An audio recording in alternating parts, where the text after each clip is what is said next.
کیا یزید کو حضرت امیر المؤمنین یزید رحمۃ اللہ علیہ کہنا جائز ہے؟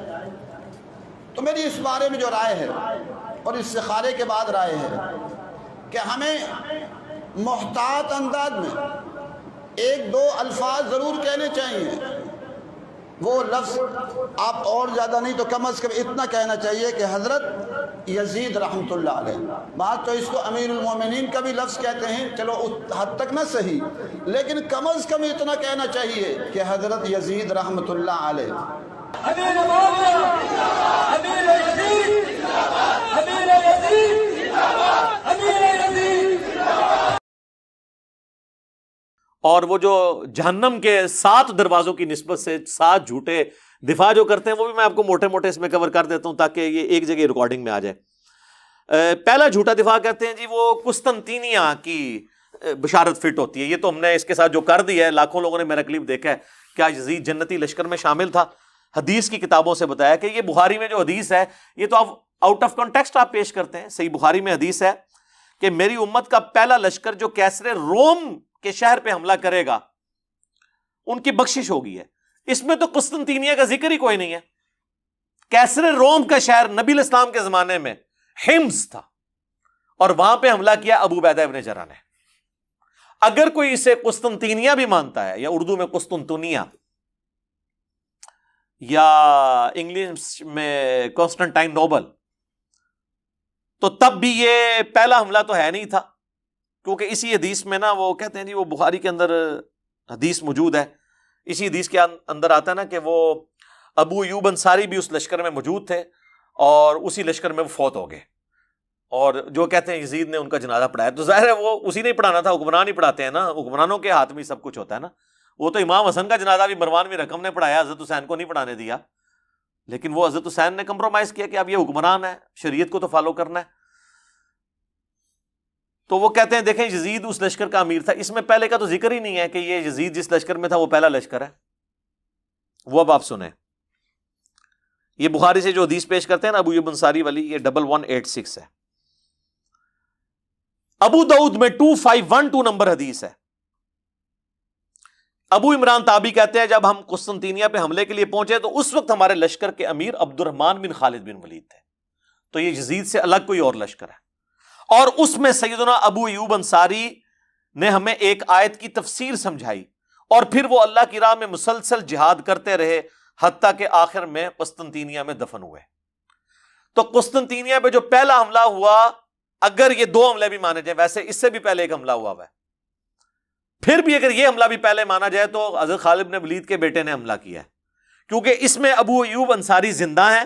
اور بخاری میں جس حملے کا ذکر ہے جس میں یزید ابن معاویہ تھا، اس میں ابو ایوب انصاری 54 ہجری میں فوت ہوئے ہیں. وہ آخری حملہ تھا. ویسے اس کے بعد بھی حملے ہوئے ہیں، وہ تو پھر ہوتے رہے ہیں، حتیٰ کہ جا کے یہ سلطان محمد فاتح نے آ کے فتح کیا ہے، جو آپ ارطغرل دیکھ رہے ہیں آج کل. یہ 7واں سلطان ہے اسی کی ارطغرل کی اولاد میں سے. یہ تو جا کے پھر 8ویں 9ویں صدی ہجری کے اندر آ کے فتح ہوا ہے. تو بہرحال بشارت حملہ کرنے والے کے لیے تھی. تو یہ تو فارغ ہوا ان کا دفاع. دوسرا کہتے ہیں جی یزید جی تابعی ہے. اس پہ میں الیاس گھمن صاحب والا جواب دوں گا، انہوں نے بڑا پیارا جواب دیا. انہوں نے کہا تابعی کہتے ہیں اتباع کرنے والے کو، صحابی صرف صحبت سے ہو جاتا ہے، لیکن تابعی کسی صحابی کی صحبت سے نہیں ہوتا جب تک وہ صحابہ کا پیروکار نہ ہو. تو انہوں نے کہا کہ یزید ابن معاویہ تو تابعی ہے ہی نہیں ہے، کیونکہ انہوں نے اتباع تو صحابہ کی نہیں ہے. ایسے بہت پیارا جواب دیا ہے، زبردست. انہوں نے کہا تابعی تو ہوتا ہے اتباع کرنے والا، اس کے تو سارے کرتوت ہی برے ہیں.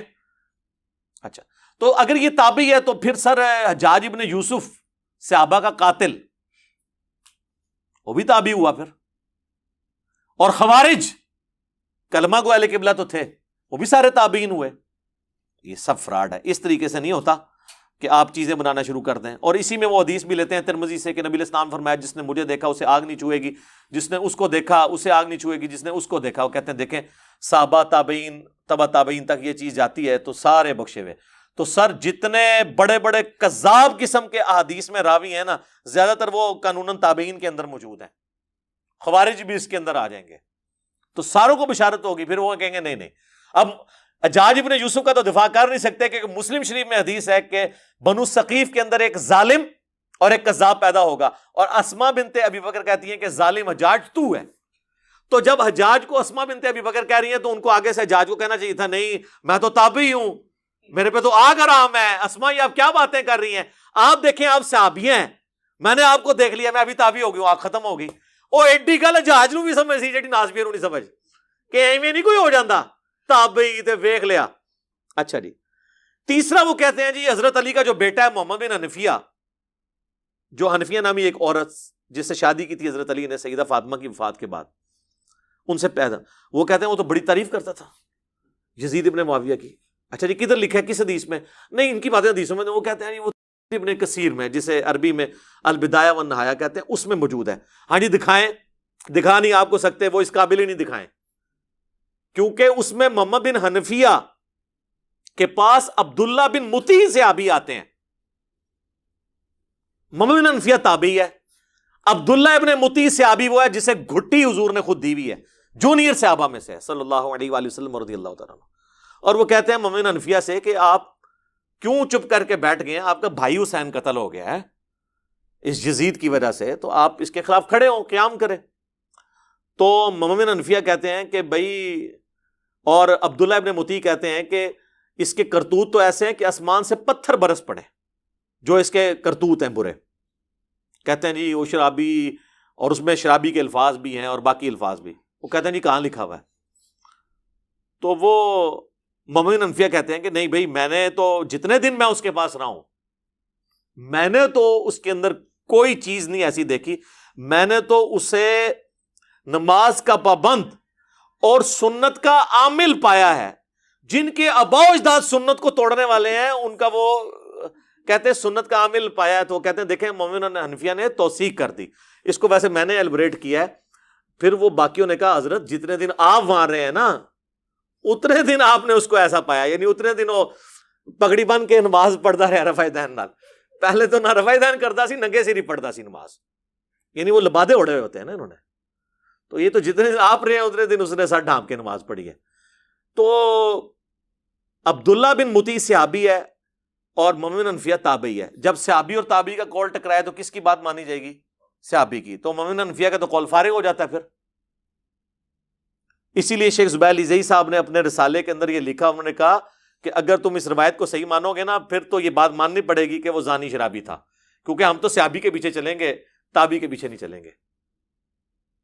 تو یہ روایت بھی ان کے گھاٹے خود بخود فٹ ہو جاتی ہے۔ چوتھی جو ایک چیز ہے دفاع والی، وہ کہتے ہیں صحابہ کرام نے بیعت کر لی تھی۔ وہ میں آپ کو پہلے ہی کتنا بتا چکا ہوں کہ صحیح بخاری 4827 تلوار کی زور پہ بیعت ہوئی ہے، اور صحیح بخاری 6830 نمبر حدیث میں حضرت عمر نے کہا تھا کہ جس کی زبردستی بیعت لی جائے گی اس کا انجام قتل و غارت ہوگا۔ یہ تو ٹاپک میں ڈسکس کر چکا ہوں، اب کوئی نہیں کہے گا جی وہ کہتے ہیں عبداللہ بن عمر نے بیعت کی ہوئی تھی جی، تو وہ عبداللہ بن عمر نے شرائط کے ساتھ بیعت کی تھی۔ اور مجھے بتائیں، وہ کہتے ہیں جی بخاری مسلم میں آتا ہے عبداللہ بن عمر نہ جا کے نا مدینہ شریف میں لوگوں سے کہتے تھے کہ بیعت نہ توڑو یزید کی۔ اچھا وہ جن لوگوں سے جا کے کہہ رہے تھے وہ بریلوی دیوبندی اہل حدیث تھے، شیعہ تھے، یا صحابہ اور تابعین تھے؟ تو ان صحابہ اور تابعین کی قول کی کوئی قدر نہیں ہے۔ ہم سمجھتے ہیں کہ اس میں عبداللہ بن عمر کا قول شاذ ہے، اکثریت کا وہی موقف تھا۔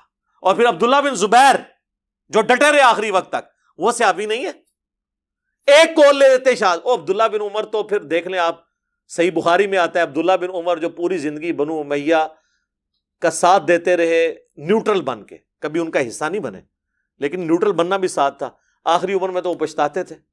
صحیح بخاری میں آتا ہے ان کو تو قتل ہی حجاج بن یوسف نے کروایا، ان کے پاؤں میں نیزہ مروا کے۔ اور المستدرک للحاکم کے اندر آتا ہے کہ عبداللہ بن عمر کہتے تھے مجھے پوری زندگی نہ میں نے کبھی نماز چھوڑی نہ کبھی روزہ، مجھے پوری زندگی کسی نیک عمل کے چھوٹنے کا کوئی غم نہیں ہے، جو مجھے یہ غم ہے کہ میں نے مولا علی کے ساتھ مل کر باغیوں کے خلاف قتال کیوں نہیں کیا۔ تو آخری عمر میں جو عبداللہ بن عمر کو بات سمجھ آئی نا، وہ حضرت علی کے ساتھیوں کو ان کی زندگی میں سمجھ آ گئی، کچھ کو واقعہ ہررا کے بعد سمجھ آئی، اور حضرت عبداللہ بن عمر کو آخری عمر میں سمجھ آئی جا کے۔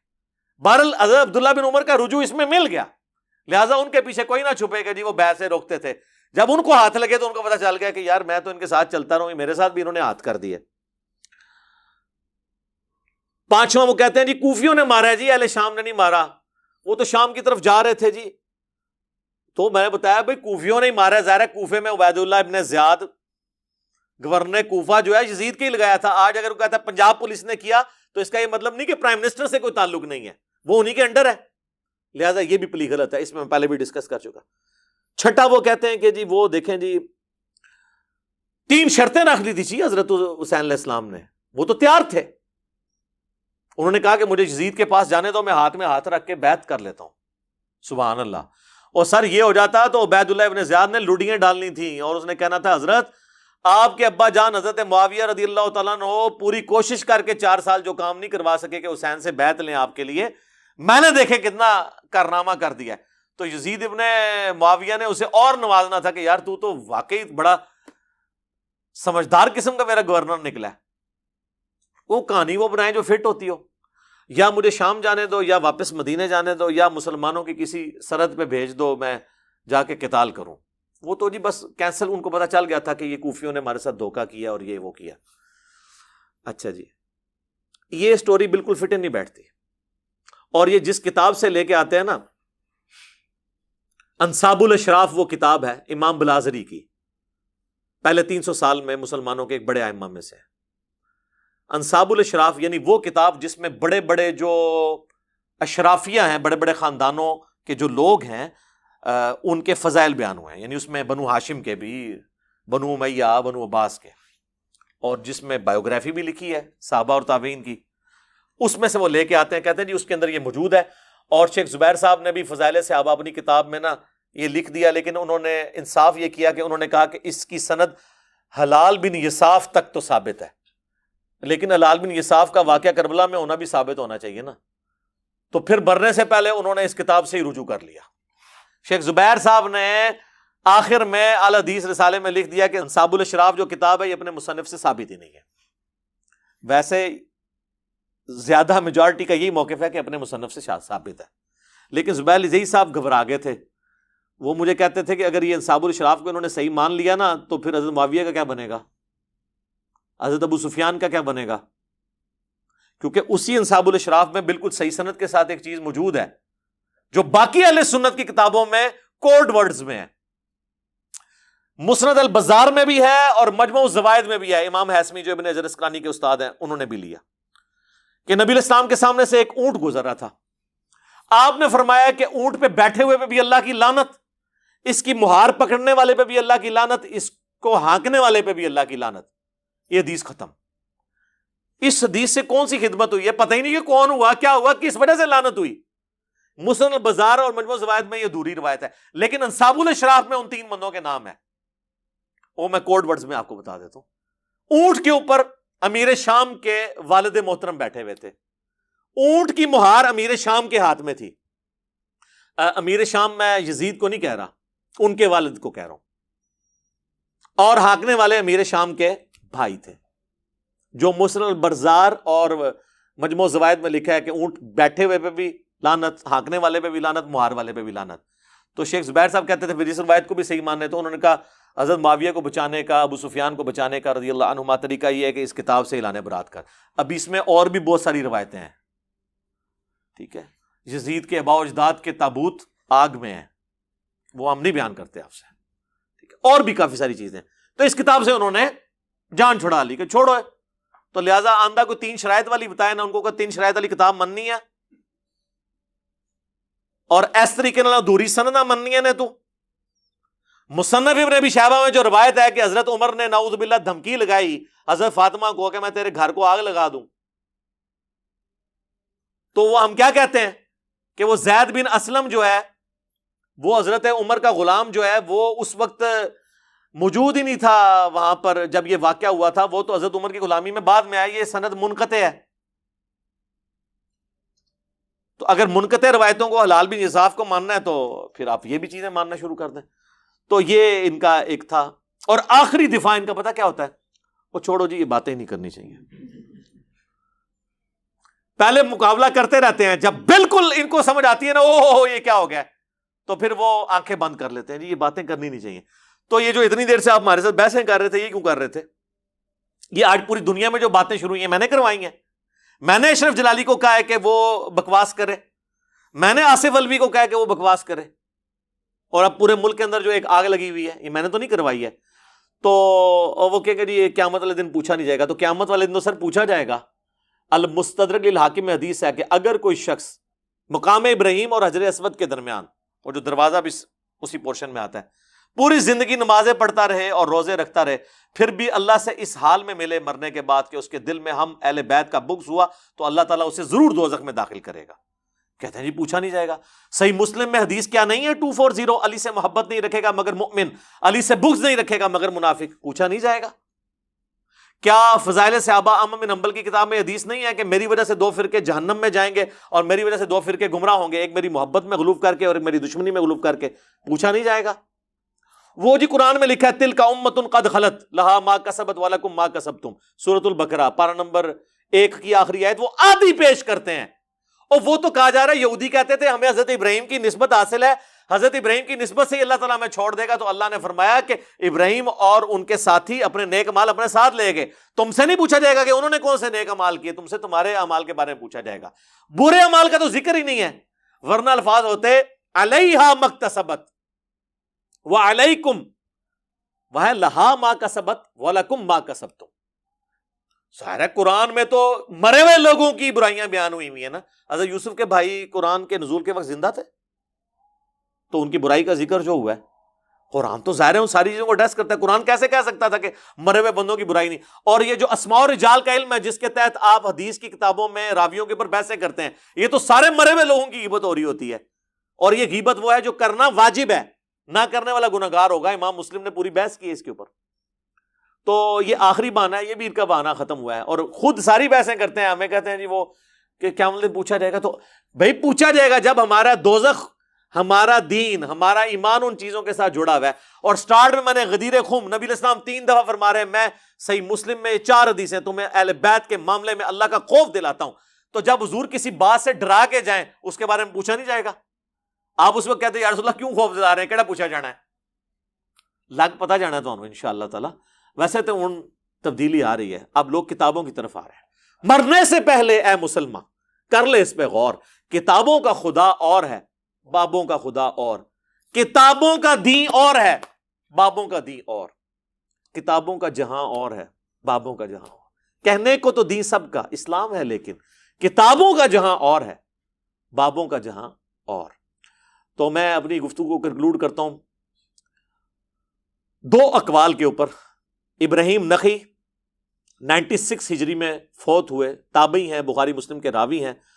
ان کا قول صحیح سند کے ساتھ موجود ہے المعجم الکبیر طبرانی کے اندر. وہ کہا کرتے تھے بالفرض میں حسین ابن علی کے قاتلین میں شامل ہوتا اور قیامت والے دن اللہ مجھے معاف بھی کر دیتا اور میں جنت میں بھی پہنچ جاتا، تب بھی میں جنت میں رسول اللہ کے سامنے آنے سے ڈرتا کہ کہیں جنت میں حضور مجھ سے یہ نہ پوچھ لیں کہ تو بھی شامل تھا میرے حسین کے قاتلوں میں. حالانکہ جنت میں پہنچنے کے بعد تو کسی کو ڈر نہیں ہونا چاہیے، جنت سے نکالا نہیں جائے گا. لیکن جو غیرت مند ہوتے ہیں نا ان کو ڈر ہوتا ہے، بے غیرتوں کو نہیں ہوتا. اور بے غیرتوں نے جنت میں جانا بھی نہیں ہوتا. جن کو جنت میں جانے کی ٹینشن ہے نا انہی کو ڈر ہے کہ وہاں پہ حضور ہم سے نہ پوچھ لیں.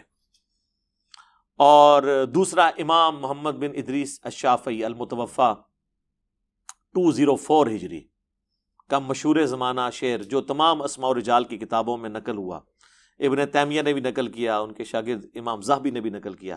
ان کان رفضا حب آل محمد فلیشہد الثقلان انی رافضی. بالفرض اگر اہل بیت کی محبت کا نام رافضی ہونا ہے تو تمام جن و انس اس پر گواہ ہو جاؤ کہ میں رافضی ہوں. اس پہ میں نے پھر اسے کمپلیٹ کیا ہے کہ بالفرض اگر رسول اللہ کی محبت کا نام بریلوی ہونا ہے، اگر غلوف کے درجے میں نہ ہو تو میں بریلوی ہوں. اگر صحابہ کرام کے دفاع کا نام دیوبندی ہونا ہے، غلوف کے درجے میں نہ ہو، معصومیت کلیم نہ کر دی جائے تو میں دیوبندی ہوں. اگر کتاب و سنت کو ماننے کا نام اہل حدیث ہونا ہے، اور یہ میرے آنے سے پہلے والے جو اہل حدیث تھے اب تو وہ کتاب و سنت سے ہٹ چکے ہیں، تو میں اہل حدیث ہوں. اور اگر اہل بیت کی محبت کا نام غلوف کے درجے میں اگر نہ ہو، جس میں صحابہ کرام پہ سب و شتم نہ کیا جائے، خلفۂ ثلاثہ کی توہین نہ کی جائے، جس طرح کہ ایران میں بہت اسٹرکٹ ہے اس میں معاملہ، اس کا نام شیعہ ہونا ہے، سر ہم شیعہ ہیں. تو یہ صرف سمجھانے کے لیے، میں تو جو ہوں آپ کو پتا ہے کیا کہ نام ہے بابی، نام ہے بابی، میں ہوں مسلم علمی کتابی. نہ ہم سو کالڈ وہابی ہیں، کوئی علمی بات کرے اسے کہہ دیتے ہیں وہابی ہے، اور نہ ہم بابوں کا دفاع کرنے والے بابی ہیں. اور بابی میں بریلوی، دیوبندی، اہل حدیث، شیعہ اور جتنے دنیا کے فرقے ہیں جو اپنے اپنے بابوں کے دفاع میں کھڑے ہیں وہ سارے ہی بابی ہیں. بلکہ اب وہابی بھی بابی ہو چکے ہیں. وہابیوں کو جب سنایا کہ ان کو کہنے نہ میں بابی نہ میں بابی، کیونکہ وہ تو اب وہ کتاب و سنت سے تو وہ ہٹ چکے ہیں نا. تو اس کے علاوہ بھی کئی ایک باتیں ہو سکتی تھیں. یہ ہے میرے بھائیوں میرا ریسرچ پیپر، واقعہ کربلا کا حقیقی پس منظر 72 صحیح الاسناد احادیث کی روشنی میں. یہ میں نے 72 کا ٹائٹل شہدائے کربلا کی نسبت سے لیا ہے، ادروائز اس میں احادیث 200 سے زیادہ ہیں، اکثر بخاری اور مسلم سے ہیں. سب سے پہلے میں نے عربی میں لکھا اسے، اس کے بعد اس کا اردو ترجمہ ہوا، پھر ہندی ترجمہ ہوا، پھر انگلش ترجمہ ہوا. 4 زبانوں میں انٹرنیشنل پمفلٹ ہے. بخاری اور مسلم تو صحیحین ہے. بخاری اور مسلم کے علاوہ جو احادیث کی کتابوں سے احادیث لی گئی ہیں، سب احادیث کے اوپر دور حاضر کے بڑے بڑے جو محققین ہیں، محدثین، شیخ البانی، شیخ زبیر علی زئی، شیخ شعیب ارنوت رحمہم اللہ اجمعین، ان کی تحکیم لگی ہوئی ہے. اور کوئی بھی حدیث ایسی نہیں ہے جس کو کسی نہ کسی محدث نے صحیح نہ کہا ہو. اس کے علاوہ پرانے بزرگوں کی بھی تحکیم ہے، امام حاکم کی، امام ذہبی کی، امام ترمذی کی اور ائمہ کی بھی. اور یہ جو ریسرچ پیپر ہے میرے بھائیوں، یہ آلموسٹ یہ پوری سٹوری کو کور کرتا ہے، اور اس کا نام میں نے کیا رکھا ہے؟ واقعہ کربلا کا حقیقی پس منظر 72 صحیح الاسناد احادیث کی روشنی میں. واقعہ کربلا کو ڈسکس کرنا اہم نہیں ہے کہ نعوذ باللہ من ذالک وہاں پر آرا چلا تھا یا تیر چلے تھے. اصل چیز امپورٹنٹ یہ ہے کہ یہ واقعہ ہوا کیوں نبی علیہ السلام کی وفات کے بعد صرف 50 سال گزرے اور آپ کی پوری اولاد ذبح کر دی گئی. یہ تو کسی پیغمبر کے ساتھ نہیں ہوا. یہ اتنا بڑا معاملہ ہے کہ ہم اس کو ہلکا نہیں چھوڑ سکتے، جبکہ ہمارے پاس غدیر خون کی حدیث بھی موجود ہو. صحیح مسلم میں اوپر تلے 4 حدیث ہیں. مولا علی کے فضائل والے چیپٹر میں انٹرنیشنل نمبر کے مطابق 6225 سے 6228 تک نبی علیہ السلام نے اپنے آخری حج میں مدینہ شریف آتے ہوئے مکے سے واپسی پہ خم نامی گاؤں میں ایک خطبہ دیا. اونٹ کے پالان کا ممبر رکھا گیا. آپ علیہ السلام نے کنکلوڈنگ گفتگو کی، اے لوگو آگاہ ہو جاؤ، میں بھی ایک انسان ہوں. قریب ہے کہ اللہ کا قاصد یعنی موت کا فرشتہ میرے پاس آئے اور میں اس کی دعوت قبول کر لوں. میں اپنے بعد تم میں 2 بھاری چیزیں چھوڑ کے جا رہا ہوں. ان میں سے پہلی چیز اللہ کی کتاب ہے، اس میں ہدایت ہے، اس میں نور ہے. تم اللہ کی کتاب کو پکڑو، اپنا تعلق اس کتاب کے ساتھ مضبوط کرو. اللہ کی کتاب اللہ کی رسی ہے، جو اسے پکڑے گا وہ ہدایت پہ ہوگا، جو اسے چھوڑ دے گا وہ گمراہ ہو جائے گا. پھر زید بن ارقم کہتے ہیں کہ نبی علیہ السلام ہمیں ترغیب دلاتے رہے، اللہ کی کتاب، اللہ کی کتاب، اللہ کی کتاب. اور پھر فرمایا کہ دوسری بھاری چیز میرے اہل بیت ہیں، میں اپنے اہل بیت کے معاملے میں تمہیں اللہ کا خوف دلاتا ہوں. اور اس جملے کو آپ نے 3 دفعہ ریپیٹ کیا. لیکن امت نے بالکل الٹ کیا، نہ قرآن کو پکڑا اور نہ اہل بیت کو زندہ چھوڑا. تو یہ ایک بہت تلخ چیز ہے. اور نبی علیہ السلام ہمیں غدیر خم کے اوپر وصیت کر کے گئے ہیں، اور یہ پلیٹ فارم اللہ کے فضل سے قرآن کی توحید پہ کھڑا ہے اور اہل بیت کے دفاع پر یہ پلیٹ فارم غدیر خم پہ ہے. الحمدللہ. غدیر خم کی حدیث تو بہت کام بھی بیان ہوتی تھی، اور کئی مکتب فکر کے لوگوں کو تو اس حدیث کا پتہ ہی نہیں تھا. ان کو وہ ایک روایت جو ضرب تقسیم لگا کے حسن درجے تک پہنچتی ہے، المستدرک للحاکم کی، الموطا امام مالک میں بھی ہے لیکن وہاں تو اس کی سند ہی چھوٹی ہوئی ہے. امام مالک نے بغیر واسطے کی روایت بیان کی ہے، پوری سند اس کی المستدرک للحاکم کے اندر ہے، کتاب العلم چیپٹر کے اندر 318 نمبر 318. وہ حجت الوداع کا خطبہ ہے کہ 2 چیزیں چھوڑ کے جا رہا ہوں، اللہ کی کتاب اور اس کے نبی کی سنت. اسے مضبوطی سے پکڑ لو گے کبھی گمراہ نہیں ہوگے. اور مسلم شریف میں جو حجت الوداع کا خطبہ ہے نا، انٹرنیشنل نمبر کے مطابق 2950، اس میں سنت کا ذکر نہیں، صرف کتاب اللہ کا ذکر ہے. سنت کو ماننا کتاب اللہ کو ماننا اس کے اندر امپلائڈ ہے، کیونکہ قرآن ہی نے ہمیں سنت کی طرف رہنمائی کی ہے نا. من یطیع الرسول فقد اطاع اللہ، جس نے رسول اللہ کی اطاعت کی اس نے اللہ کی اطاعت کی. صلی اللہ علیہ وآلہ وسلم. صلاۃ بر محمد وآل محمد. اللہم صلی علی محمد وعلی آل محمد وبارک وسلم واصحابہ اجمعین الی یوم الدین. آمین. تو یہ میرے بھائیوں ریسرچ پیپر میں نے جو لکھا، اس ریسرچ پیپر میں میں نے کربلا کی پوری ہسٹری، وہ جو 6 ٹاپک ہیں وہ کور کیے ہیں. میں ان کی ہیڈنگ صرف آپ کو بتا دیتا ہوں. پہلا ٹاپک ہے منہج نبوی پر قائم خلافت راشدہ کی صحیح مدت کتنی تھی اور خلافت راشدہ کے حقیقی اہل خلفائے راشدین کون تھے.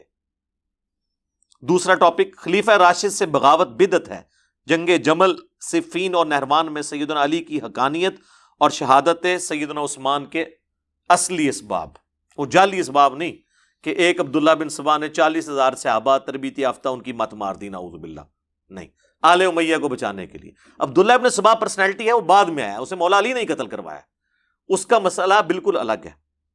تیسرا ٹاپک رسول اللہ صلی اللہ علیہ وآلہ وسلم نے اپنی وفات سے 1 مہینہ قبل مستقبل میں ہونے والے حکومتی بگاڑ سے متعلق غیبی خبریں دے دی تھی. چوتھا ٹاپک چوتھے خلیفہ راشد سیدنا علی رضی اللہ تعالیٰ عنہ علیہ السلام کے فضائل کا بیان اور ان پر ممبروں سے لعنت کرنے کی بدعت کب اور کس نے ایجاد کی. پانچواں ٹاپک حضرت معاویہ رضی اللہ تعالیٰ عنہ کو حکومت مل جانے کے بعد سے بتدریج امت پر کیسی ملوکیت مسلط ہوئی اور اس کا بھیانک نتیجہ کیا نکلا.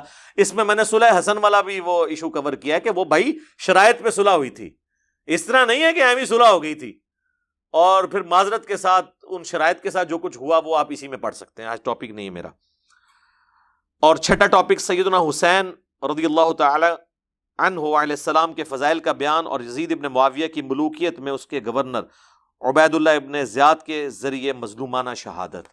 یہ 6 ٹاپک میں نے کور کیے ہیں. یہ ریسرچ پیپر آپ مفت ڈاؤن لوڈ کریں، عربی میں، اردو میں، انگلش میں، ہندی میں، ہماری ویب سائٹ ahlsunnatpak.com سے. ہارڈ کاپی آپ اس کی بالکل فری منگوا سکتے ہیں. ڈاک کا صرف آپ نے خرچہ دینا ہے، TCS کا 300 روپیہ. اور صرف یہ ریسرچ پیپر نہیں، اس کے ساتھ یہ ٹوٹل 12 کا پیکج ہے. 9 ریسرچ پیپرز ہیں اور 3 اذکار کارڈ ہیں. 12 کا پیکج صرف 300 روپے میں، اور وہ بھی ڈاک کا خرچہ TCS کا. آپ کے گھر آ جائے گا صبح 9 سے لے کر شام 5 بجے تک. ہمارے اکیڈمی پہ آپ کال کر سکتے ہیں. اکیڈمی کا نمبر ہے +92-321-5900-162. پاکستان سے کریں گے تو 0321-5900-162. یہ اکیڈمی کا نمبر ہے. اور اس پہ واٹس ایپ اگرچہ ہے لیکن وہ انٹرٹین نہیں ہوتا، صرف کال کریں گے، نہ واٹس ایپ پہ میسج بھیجنا ہے. میسج بھی بھیجنا ہے تو آپ نے ٹیکسٹ میسج بھیجنا ہے. انشاءاللہ تعالی یہ کربلا والا ریسرچ پیپر اور ساتھ اس کے مزید 8 ریسرچ پیپر، یہ 9 ہوئے، اور 3 اذکار کارڈ، یہ ٹوٹل 12 کا پیکج انشاءاللہ تعالی آپ کے گھر ڈاک میں انشاءاللہ تعالی ڈیلیور کیا جائے گا انشاءاللہ تعالی. لیکن یہ نشست متحمل نہیں ہے کہ ہم ڈیٹیلز میں جائیں. باقی میں نے سب کچھ کر دیا. یہ ریسرچ پیپر منگوا کے پڑھیں، آپ مفت ڈاؤن لوڈ کریں ahlsunnatpak.com سے. ڈاک میں منگوا سکتے ہیں. صبح 9 سے شام 5 بجے تک ہمارے اکیڈمی کے نمبر پہ رابطہ کریں. 0321-5900-162.